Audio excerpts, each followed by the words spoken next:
তিন নম্বর বিষয় বলছেন, প্রিয় শেখ, আমার আম্মুর ভাই বোনদের মধ্যে সম্পর্ক ছিন্ন হয়েছে, আল্লাহ হিদায়াত করেন তাদেরকে।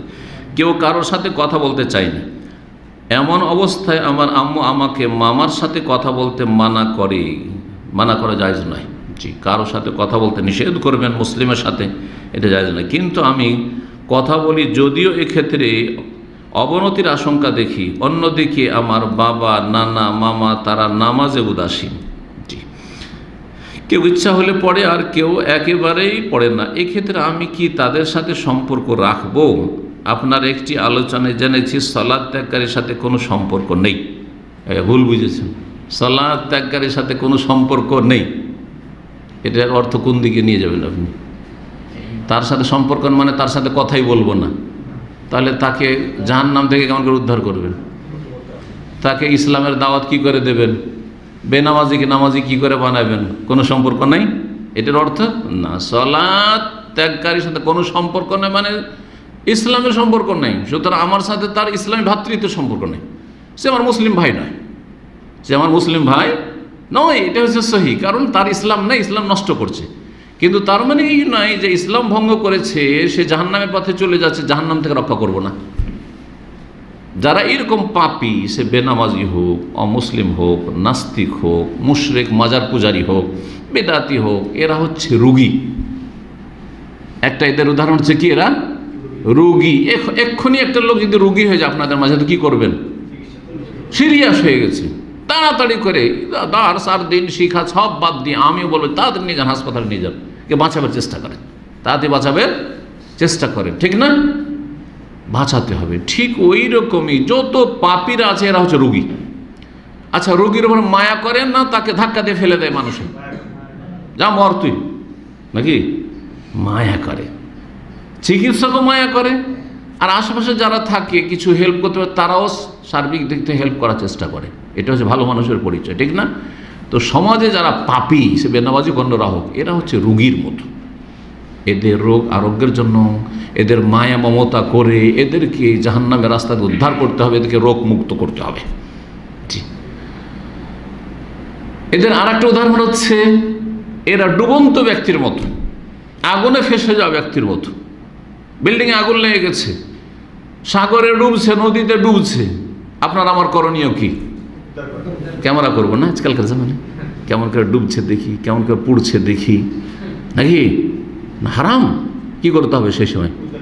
রিস্ক নিয়ে, ঝুঁকি নিয়ে। আপনি নিজেকে ধ্বংস করিয়েন না, কিন্তু নিজের জানটা বাঁচছি, কিন্তু একটা ঝুঁকি, সম্ভাবনা আছে, বিপদের সম্ভাবনা আছে আপনার জন্য। তারপরে ঝুঁকি নিয়ে ওই মানুষকে কি করতে হবে? আগুন থেকে রক্ষা করার চেষ্টা করতে হবে, পানিতে ডুবে মরে যাওয়া থেকে রক্ষা করার চেষ্টা করতে। ঠিক তেমনই এরা জাহান্নামে ডুব দিতে যাচ্ছে, এই জাহান্নাম থেকে উঠাবার চেষ্টা করতে হবে। নবী করিম সাল্লাল্লাহু আলাইহি ওয়াসাল্লাম এইরকম বলেছেন যে ওয়া আনা আখিযুকুম বিহুজাজিকুম, আমি তোমাদের কোমরটা ধরে টেনে নিয়ে আসছি, ওয়া আনতুম তাতাকাহামুনা ফিহা, আর তোমরা আগুনে, জাহান্নামের আগুনে ঝাঁপ দিতে যাচ্ছ, জাহান্নামের আগুনে ঝাঁপ দিতে যাচ্ছ, আর আমি তোমাদের কোমরটা ধরে টেনে হেঁচড়ে নিয়ে আসছি, তোমাদের জাহান্নামে লাফ দিতে দেব না। ঠিক ওই রকম রাসূলুল্লাহ সাল্লাল্লাহু আলাইহি ওয়াসাল্লাম আমাদের জন্য, আপনার জন্য কি উত্তম আদর্শ, উসওয়া হাসানা, এইরকম আচরণ রাখবেন। কিন্তু অন্তরের ভালোবাসার সম্পর্ক নেই। হ্যাঁ, অন্তরের ভালোবাসার সম্পর্ক নেই পাপীর সাথে। যার যতটা পাপ আছে সেই অনুযায়ী তার ভালোবাসা শেষ। সবাই একই স্তরের নয়। আবার যার মধ্যে যতটা অন্যায় আছে ততটা তার উপর ঘৃণা আছে। এই অন্তরের ভালোবাসার সম্পর্ক বেনামাজির সাথে নেই। কিন্তু এই নয় যে তার সাথে সম্পর্ক নেই, কথাই বলবো না, তাকে দাওয়াত দেবো না, তাকে হেদায়ের চেষ্টা করবো না, তার খোঁজ খবর নেব না, কেমন আছেন ভালো আছেন বলবেন না। তেমনি হঠাৎ করে একটা লোকের জীবনে কোনো কথা বলেন না, এই নামাজ কেন পড়েন না, হেদায়েত হবে নাকি? না, বলতে হবে যে কেমন আছেন, ভালো আছেন, আশা করি ভালো আছেন, আল্লাহ আপনার ভালো করুক, দুনিয়া আখিরাত ভালো করুক, আল্লাহ আপনার সব দিক থেকে ভালো করুক, একটু চলেন নামাজ পড়ি। ভালো ব্যবহারের সাথে নামাজে দাওয়াত দেওয়া যাবে। জি, সুতরাং এটা নয় আসলে যেটা বুঝেছেন। বেনামাজি হওয়ার কারণে আপনি আত্মীয়র সাথে, মামার সাথে সম্পর্ক ছিন্ন করবেন, অথবা আপনার মা ছিন্ন করবে ভাইয়ের সাথে, ওইটা আরও বড় অপরাধ। মামা তো একটু দূরের হলো, কিন্তু ভাই বোনের সম্পর্ক ছিন্ন হারাম, কাবিরা গুনাহ। 3 দিনের বেশি কারোর সাথে এরকম জায়েজ নয়।